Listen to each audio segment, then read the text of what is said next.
There's a couple of science teachers before me who were at the school since the beginning, and they got a grant from an environmental group, and so they started that process. And so what they basically did is said, we need some topsoil for the oval, and to do that we can landscape this area, turn it into a wetland area. And basically the whole purpose really is a teaching place and a place where the water that comes off the school gets cleaned before it goes into the river system again. There was a couple of science teachers here who thought that we could design a sort of a wetland area that would be a habitat for a lot of the species that you find around this part of the world.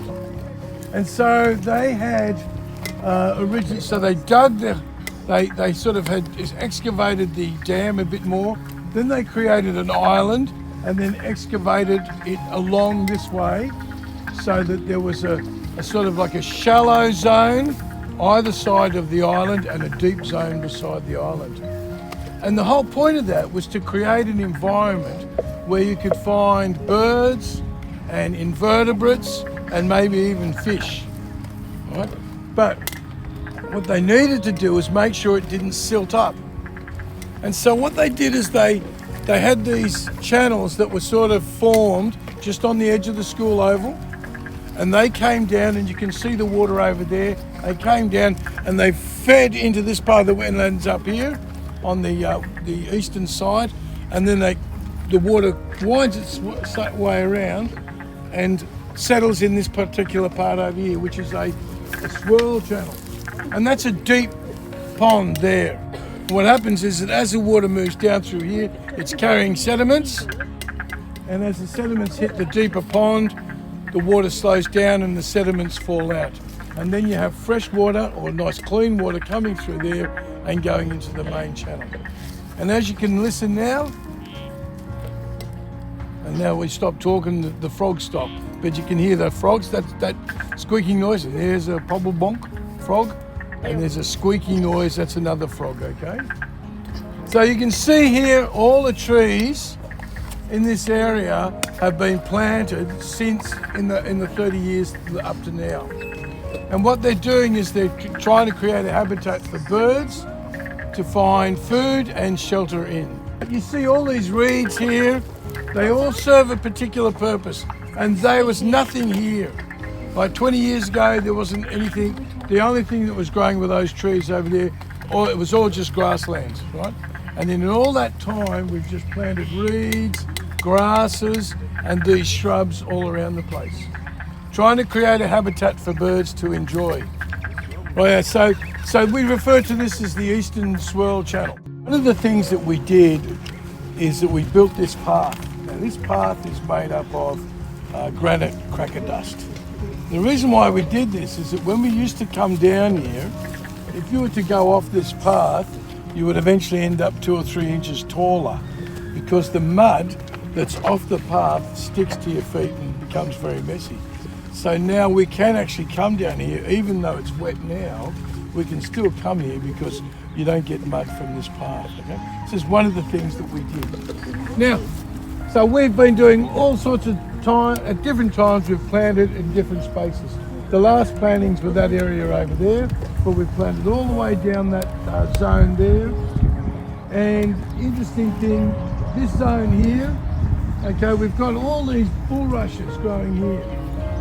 And we planted those, and you can see it has just covered this whole area. The red thing that you see on the water is called azolla. It's a leaflet with roots that stick in the water, and it's just a surface water plant. It's native to this area. However, it can be a nuisance because it can cover the whole space. Usually what happens in the winter time, it dies off, and also the wind can blow it away as well. There are times when it just covers the entire wetlands and it's actually difficult to go in and do sampling.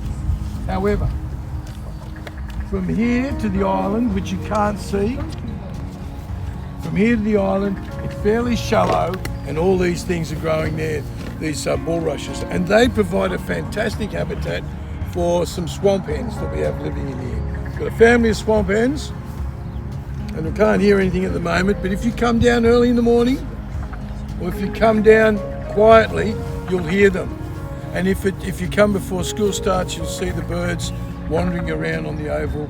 They're black, they've got a little red spot on their head, and they look like small chooks, okay? They're swamp hens. And they grow in there, and they've got their family in there, and that keeps them safe, all those reeds. Now, these reeds actually grow and then die off and then grow. You find that, and I'll show you over in the other side, but at the moment, those reeds have just totally filled this area. But in a couple of years' time, they'll die back and they'll have open water. But this water is quite shallow, and it's designed for wading birds. You know, birds with long legs and long beaks, and they sift through the water looking for invertebrates to eat. Okay, one of the problems that we have down here, see the grass that you're standing on, and there's a few other bits and pieces, they're weeds, and that's the battle that we have around here, trying to keep the weeds down. And the way in which we do that is to try to plant native species to choke out the weeds. Now, there are two reasons why we've got this wetland area here. One of them is it's a great teaching space.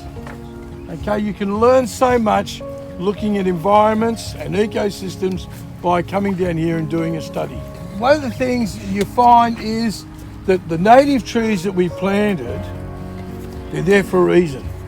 They're a food for other insects and animals and stuff like that. And if you look at these leaves, you can see that they're being attacked. If we had I don't know if you've ever seen a plant called an oleander, but if you get plants from overseas, some of them have got poisons in them, and our insects don't like eating them. And so there's nothing that eats these plants. But here, these gums, the eucalyptus and the acacias, they are food for so many bugs. And you can see that the bugs are eating the leaves. But you know, the tree still has lots of healthy leaves, but some get eaten.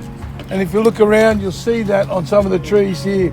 Some leaves are eaten or being eaten, whereas lots of healthy ones as well.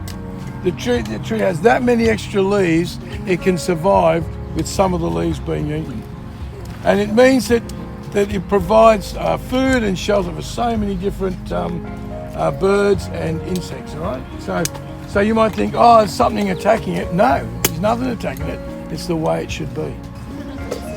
Over there in front of us is the edge of the island. Originally, the island was there to provide a habitat for ground nesting birds. Because it's surrounded by water, it would provide a safe space for those birds to nest. However, because of the uncertainty of the rainfall in this region, quite often the island was open to the rest of the bank, okay? The water level would go down so low that you could walk across to the island. So it didn't really prove to be a great place for nesting birds.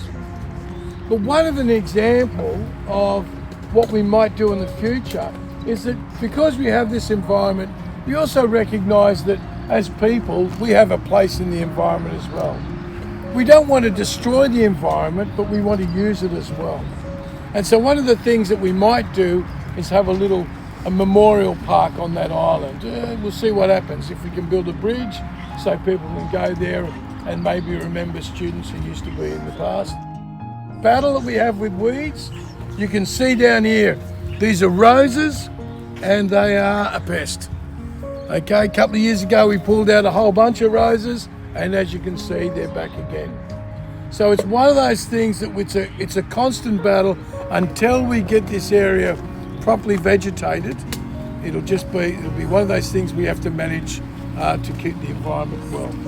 And here's this beautiful tree here, and you can see a wonderful example of possibly wasp grubs eating the leaves. Okay, you can see them tracking on the leaf there, where the insect has laid an egg in there, the egg hatches, it produces a grub, and then it go through there and eat parts of the leaf. Right? One of the things that we did here a while ago with one of the students and their dad was to build a bird hide, and we sort of covered it with reeds and things like that so that it couldn't be seen. And it's sort of, it's not too bad, but the trouble is with a bird hide, you've got to get there early in the morning or late in the evening. So it still is useful if somebody wanted to do some studies. Maybe if you were in Year 12 and you wanted to do an ecosystem study, you might be able to come down and do something like that. As you can see, it's a bit broken down. Sometimes it's pretty old, and the materials that we used weren't fantastic, so we're going to have to refurbish that, all right? But what you see, the body of water in front of you is a deep zone. Now, you know that we have our droughts, and so when the dry times come, all the shallow zones dry up, but we still have water in the deep zone. And so all your invertebrates and your fish that occupy this place still have a place of refuge when it's really dry. Okay? And of course, when the rains come, they move out to all the shallow zones and have a great time. Now, this part here is another shallow zone, and this is a place where wading birds can come in and get a bit of a feed. See, a couple of years ago, this was full of reeds. So as you can see, they've all receded and they just find their way around the edges now. And eventually they'll start to encroach in this space again. So, there are times when you see change in the environment, but that change is normal. Okay, the last thing you want to do is try and stop that change, because it happens for a reason. Now, if you have a look at the water, it's come from there and it goes into the zone here, and then it goes out at an exit point over there. There's another swirl channel just over here behind you where all those reeds are. That's a deeper pool there, and it is fed by the other side of the oval and the road as well. Okay, so that comes in. The water finds its way in the wetlands. Now, the reeds and the plants suck up the nutrients out of the water, and then when the water leaves this place, it's clean water. It goes back into the river. So you actually find that wetlands are really important in the environment because it cleans the water as it comes off the land. As it goes off the land, it might absorb nutrients and things like that, and when it comes into a place like this, those nutrients are removed, which is what you want. You want a clean river. Now, you might look at that water and you say, oh, it's really dirty. But you know what? We can do measurements of this. We can measure the turbidity of the water, and we can look at the bugs in the water as well. If you look at that sheet that you have, you'll find that it's got listed sensitive bugs, tolerant bugs. If you find sensitive bugs, then it means that the water is clean. Even though it might look dirty, the water is still clean. I think one of the things I really love is I love to listen to the birds, especially the swamp hens. They've got a lovely sound. And just listening to all the birds sing and chirp away, it's really lovely. Frogs, fantastic. And just to realise that if you looked at photos of this when I first started, it was just grass and a few trees over there and that was it. And then over the years, we've done whole school tree planting days. We've had environment groups that have come down to do work. And so it's really been a really great school project that's happened over the years where people have done things and turned this into a really lovely spot, and even just to walk along, it's pretty, it's really nice.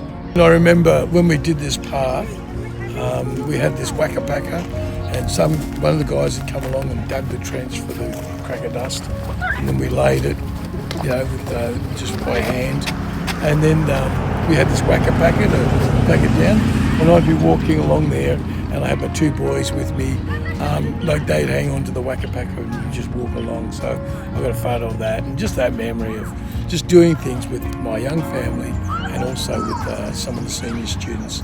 They're great memories to have. Yeah.